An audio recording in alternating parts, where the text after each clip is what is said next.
19ஆம் தேதி நடக்கக்கூடிய தேர்தல் என்பது தமிழகத்திலே ஒரு பெரிய அரசியல் மாற்றத்தை ஏற்படுத்த வேண்டும். அதே நேரத்தில் பாரத பிரதமர் நரேந்திர மோடி அவர்கள் 3வது முறையாக ஆட்சி கட்டல்ல 400 பாராளுமன்ற உறுப்பினர்களை தாண்டி அமர வேண்டும் என்பதிலே தெளிவா இருக்கிறீங்க. அது எந்த மாற்று கருத்து யாருக்கு இல்லைங்க. மோடி ஐயா வரணும் என்பதிலே நாம் தெளிவா இருக்கிறோம். மோடி ஐயா தான் வர போறாரு அப்படிங்கிறது தெளிவா இருக்கிறோம். தாய்மார்கள் எப்ப தாய்மார்கள் ரொம்ப சரியா யோசிப்பாங்க. ஐயா 10 ஆண்டு காலமாக நம்முடைய ஆட்சியை எல்லோரும் பார்த்துக் கொண்டிருக்கின்றோம். ஏழை மக்களை மையப்படுத்தி, சாமானிய மக்களை மையப்படுத்தி, விவசாயிகளை மையப்படுத்தி, இளைஞர்களை மையப்படுத்தி, பெண்களை மையப்படுத்தி நம்முடைய ஆட்சி நடந்து கொண்டிருக்கிறது. இன்னும் 5 ஆண்டுகள் மோடி அவர்களுக்கு வாய்ப்பு தரணும். ரூபாய் அதிகம் வாங்கிட்டு அந்த பிரச்சனையை முடிச்சுட்டணும்.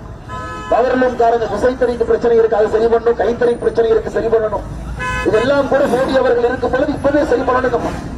இன்னும் 5 ஆண்டுகள் நாம் சரி செய்யவில்லை என்றால் ரொம்ப கஷ்டத்துக்கு போயிருவோங்க. ரொம்ப கஷ்டமான சூழ்நிலைக்கு சென்று விடுவோம்.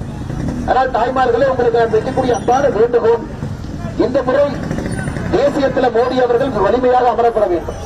அதே நேரத்தில் கோயம்புத்தூர்ல உங்கள் வீட்டு பிள்ளை உங்கள் அன்பு தம்பி அண்ணாமலைக்கு நீங்கள் ஆதரவு அளித்து உள்ளூர் பிரச்சனையிலிருந்து கோயம்புத்தூருடைய வளர்ச்சிக்கு ஒரு சேவை செய்வதற்கு நீங்கள் பயன்படுத்திக் கொள்ள வேண்டும் என்கின்ற தாழ்மையான கருத்து உங்கள் முன்னால் நம்பிக்கை.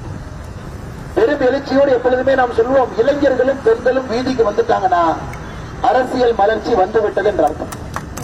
இங்க இளைஞர்கள் முதல் தலைமுறை வாக்காளர்கள் பெரிய அளவில் வந்திருக்கின்றார்கள். எல்லோருக்கும் இந்த நேரத்தில் நன்றியை தெரிவித்து பெரிய நம்பிக்கையோடு வந்திருக்கின்றீர்கள். எல்லோருக்கும் நன்றியை தெரிவித்துக் கொள்கின்றேன். நம்முடைய தென்னிந்திய ஃபார்வர்ட் பிளாக்கினுடைய தலைவர் அண்ணன் திருமாறன் அவர்களுக்கு அறிமுகம் தேவை. ஒரு நீண்ட பாரம்பரியம் இருக்கக்கூடிய அரசியல் கட்சியை நடத்திக் கொண்டிருக்கிறார். தேசியம் ஆன்மீகம் இரண்டும் 2 கண்கள் என்று எடுத்துக் கொண்டிருக்கின்றார்கள். இந்த தேர்தலில் அண்ணன் அவர்கள் முழுமையாக பாரதிய ஜனதா கட்சி, தேசிய ஜனநாயக கூட்டணி 2024 பரப்புரைக்காக நிற்கிறார். எனக்கும் அண்ணன் போட்டி போட வேண்டும் என்கின்றார்கள். அண்ணனை பொறுத்தவரை இந்த தேர்தல் மோடி அவர்கள் 400 எம்பிக்களோடு வந்து அமர வைப்போம், 2026 நான் பார்த்துக் கொள்கின்றேன் என்று சொல்லி நமக்காக வீதி வீதியாக பிரச்சாரம் செய்து கொள்ளக்கூடிய அண்ணன் திருமாறன் அவர்களுக்கு என்னுடைய நெஞ்சார்ந்த நன்றிகளை இந்த நேரத்தில் தெரிவித்துக் கொண்டு அண்ணனுடைய முழு அணி இங்கே வந்திருக்கின்றார்கள். எல்லோரும் குறிப்பாக மாநில செயலாளர் ஐயத்தேவர் அவர்கள், கோவை மாவட்ட ஒருங்கிணைப்பாளர் முனிசாலை பாண்டியிலிருந்து இங்க இருக்கக்கூடிய எல்லா தலைவர்களுக்கும், என அண்ணன் பேரை சொன்ன பிறகு எல்லா பேரையும் சொன்னதாக நீங்கள் பாவித்துக் கொள்ள வேண்டும். எல்லோருக்கும் நன்றி தெரிவித்துக் கொள்கின்றேன்.